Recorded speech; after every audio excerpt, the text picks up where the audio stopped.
Hi friends, good morning. Welcome to my channel. எல்லாம் என்ன பண்ணுறீங்கப்பா? Happy Sunday. இன்றைக்கி எல்லோரும் சண்டே என்ஜாய் பண்ணுங்கள். நான் வந்து இப்போ தான் டிஃபன் செய்ய போகிறேன். சிக்கன் எடுத்துகிட்டு வந்திருக்கு. சிக்கன் வந்து இன்றைக்கி வேறு மாதிரி செய்ய போகிறேன். பாருங்கள், நான் வீடியோ போடுறேன் பாருங்கள். அப்புறம் வந்து இன்றைக்கி கொஞ்சம் க்ளீனிங் வேலைலாம் நடக்குது வீட்டில். பாருங்கள், எங்கள் பையன் ஃபோட்டோலாம் துடைக்கிறான். ஃபில்டரெல்லாம் கழுவிட்டான். பாருங்கள், சுத்தமாகலாம் கழுவியாச்சு. ஃபோட்டோலாம் துடைச்சிக்கிட்டு இருக்கான். அப்புறம் வந்து கபோர்டெல்லாம் கொஞ்சம் க்ளீன் பண்ணணும். அந்த பெட்ரூமில் இருக்க கபோர்டு, அவன் பெட்ரூமில் இருக்கிற கபோர்டு, என் பெட்ரூமில் இருக்கிறது க்ளீனாக இருக்குது. அவன் பெட்ரூமில் இருக்க கபோர்டெல்லாம் இன்றைக்கி க்ளீன் பண்ண சொல்லியிருக்கேன். ஒரு சின்ன சின்ன வேலையெல்லாம் செஞ்சுக்கிட்டு இருக்கான். பாருங்கள், சிக்கன் இது 1/2 kg கழுவி வச்சுட்டேன். மஞ்சள் தூள் போட்டு கழுவி வச்சுட்டேன். இது பாருங்கள் ஃப்ரெண்ட்ஸ், நான் இன்றைக்கி தான் பேக்கெட் மாவே வாங்கினேன். இது வந்து 40 ரூபா. எப்படி இருக்குதுன்னு தெரில, தோசை ஊற்றினா தான் தெரியும். இன்றைக்கி தான் டிஃபனுக்கு போடணும். நான் டிஃபனுக்கு போட்டு ஒரு வாரம் ஆயிடுச்சு. இன்றைக்கி தான் டிஃபனுக்கு போடணும். எப்படி வாங்கி செய்கிறாங்களேன்னு தெரியல. பாருங்கள், 40 ரூபாயும் அந்த மாவு. தோசை ஊற்றினா தான் தெரியும் எப்படி இருக்குது. இப்போ இதில் வந்து கொஞ்சம் எல்லா பொருளும் போட்டு கலந்து வச்சிடலாம். இருங்க, ஃபஸ்ட்டு வந்து கொஞ்சம் நெய் ஊற்றிக்கலாம். அப்புறம் வந்து பாருங்கள், சீரகத்தூள், மிளகுத்தூள், தனியாத்தூள், மஞ்சள் தூள், உப்பு, கரம் மசாலா எல்லாம் எடுத்து வச்சுருக்கேன். அதையும் எல்லாம் போட்டுக்கலாம். அப்புறம் வந்து இஞ்சி பூண்டு ஒரு ஸ்பூன் போட்டுக்கலாம். ஒரு ஸ்பூன் பத்தாது, இன்னும் கொஞ்சம் போட்டுக்கலாம். தயிர் ஒரு ஸ்பூன் போட்டுக்கலாம். இதெல்லாம் இப்போது கலந்து வச்சிடலாம். பாருங்கள், எல்லாம் ஃப்ரை பண்ணி எடுத்துட்டோம். இப்போ வந்து நம்ம கிரேவி தாளிக்க போகிறோம். இதெல்லாம் எடுத்து ஒரு வாரமாக வச்சிடலாம். இருங்க, நம்ம மசால் போட்டு கலந்து வச்சதை ஃப்ரை பண்ணிட்டோம். எண்ணெய் காஞ்சிடுச்சு. இப்போ வந்து இது போட்டுடலாம். வெங்காயம்,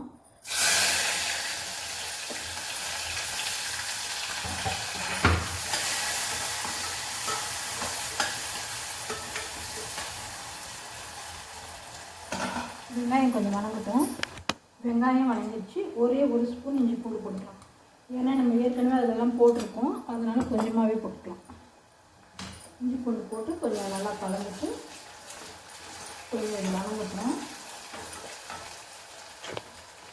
இஞ்சி பூண்டு வணங்கிடுச்சு. இதில் வந்து நான் தக்காளியும் வெங்காயம் கொஞ்சமாக புதினா போட்டு அரைச்சிருக்கேன். இதையும் போட்டுறேன்.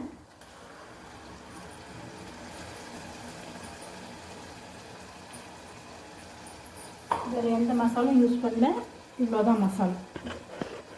கொஞ்சமாக கல்லுப்பு போட்டுக்கலாம். ஏன்னா நம்ம சிக்கன்லேயே ஏற்கனவே போட்டிருக்கோம், எல்லா மசாலும் போட்டு கலந்துருக்கோம்.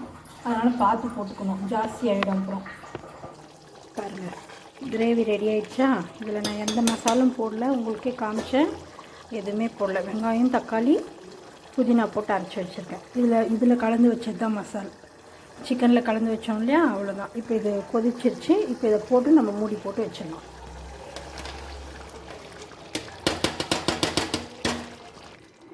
பாருங்கள், இது இப்படி கொஞ்சம் நல்லா களை கொட்டுட்டு மூடி போட்டுடலாம். ஒரு 2 விசில் வந்த வாட்டி ஆஃப் பண்ணிடலாம். இது வந்து நீங்கள் சப்பாத்திக்கு, தோசைக்கு, இட்லிக்கு எல்லாமே தொட்டு சாப்பிட்லாம். சூப்பராக இருக்கும். பாருங்கள், அவ்வளோதான். விசில் போட்டு வச்சிடலாம். ஒரு 2 விசில் வந்தால் போதும். நிறைய மசாலா ஹெவியாக சேர்க்காமல் சிம்பிளாக எப்படி செய்கிறதுன்னு தான் நான் உங்களுக்கு சொல்லி கொடுக்குறேன். ட்ரை பண்ணி பார்த்துட்டு எனக்கு எப்படி இருக்குன்னு சொல்லுங்கள். ஓகேவா? மூடி போட்டுடலாமா? இது வந்து பாருங்கள், பூரிக்கு, சப்பாத்திக்கு, தோசைக்கு, சாப்பாட்டுக்கு, இப்போ கீ ரைஸோடு இதை கலந்து சாப்பிட்டுன்னு வச்சுக்கோங்க, தேவாமிர்தமாக இருக்குன்னு வச்சுக்கோங்க. அவ்வளோதான். நான் எந்த மசாலும் போடல. நான் சிம்பிளாக தான் உங்களுக்கு நான் சொல்கிறேன்.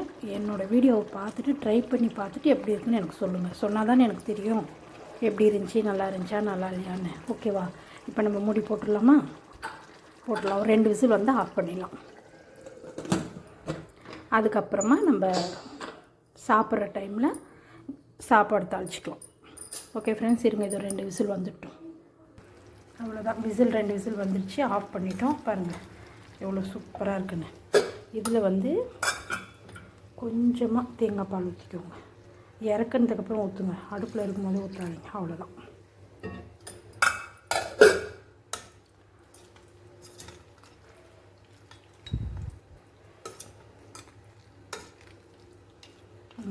ஓகே, நம்ம இப்போ கீ ரைஸ் தாளிச்சிடலாம். கீ ரைஸ் தாளிக்க பாருங்கள், கொஞ்சமாக தயிர், கொஞ்சம் ஒரு 1/2 எலுமிச்சைப்பழம், மசால், பட்டை, கிராம்பு, ஏலக்காய், பிரியாணியில் ஒரு ஸ்டார் பூ, கீ வச்சுருக்கேன் பாருங்கள். வெங்காயம், கருவேப்பிலை, பச்சை மிளகா, தேங்காய் பால் எடுத்து வச்சுருக்கேன், புதினா எடுத்து வச்சுருக்கேன். அவ்வளோதான். இப்போ அரிசியை நம்ம கழுவிடலாம். 2 கிளாஸ் எடுத்துருக்கேன், சின்ன சின்ன கிளாஸில். இதை கழுவி வச்சிடலாம். அரிசி கழுவிட்டோம். அரிசி ஒட்டாமல் வரத்துக்கு கொஞ்சம் எண்ணெய் ஊற்றிக்கலாம். தேங்காய் பாலே ஊறட்டும். இப்போ சாதம் தாளிச்சிடலாம். குக்கர் காய்ச்சி கீ கொஞ்சம் ஊற்றிக்கலாம். லைட்டாக கொஞ்சம் எண்ணெயும்,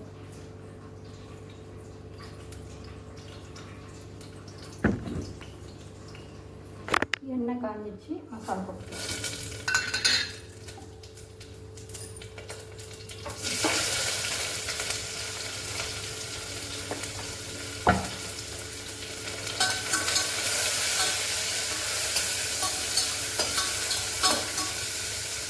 கொஞ்சம் வணங்கட்டும். வெங்காயம் வணங்கிடுச்சு. இஞ்சி பூண்டு பேஸ்ட் ஒரு ஸ்பூன் போட்டுக்கலாம்.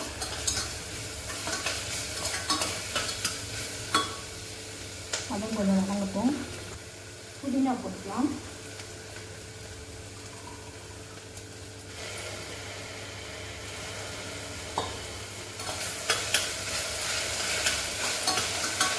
தயிர் ஒரு ஸ்பூன்.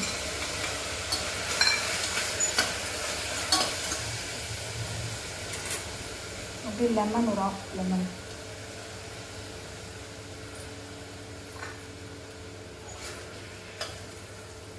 இது கொஞ்சம் வணங்கட்டும். உப்பு போட்டுக்கலாம்.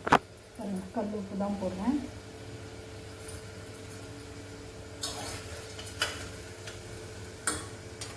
அவ்வளோதான் ஃப்ரெண்ட்ஸ். கொஞ்சம் நேரம் வணங்கட்டும். 2 கிளாஸ் அரிசிக்கு 2 சொம்பு தண்ணி. 1 சொம்பு தண்ணி இந்த அரிசியிலே ஊற்றிட்டேன். இருக்கிற 1 சொம்பு தண்ணியை நம்ம இதிலே ஊற்றிடலாம். தேங்காய் பால் லைட்டாக கொஞ்சம் கொதி வரட்டும். இது நல்லா கொதிச்சிச்சு. இந்த அரிசியோடு அப்படியே போட்டுருவோம்.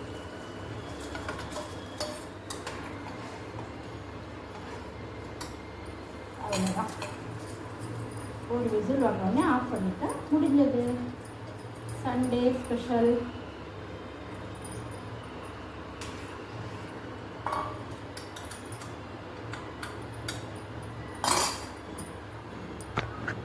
மூடி போட்டுடலாம். கொஞ்சம் சிம்லேயே வச்சுக்கலாம். அவ்வளோதான். விசில் வந்தோடனே காமிக்கிறேன்.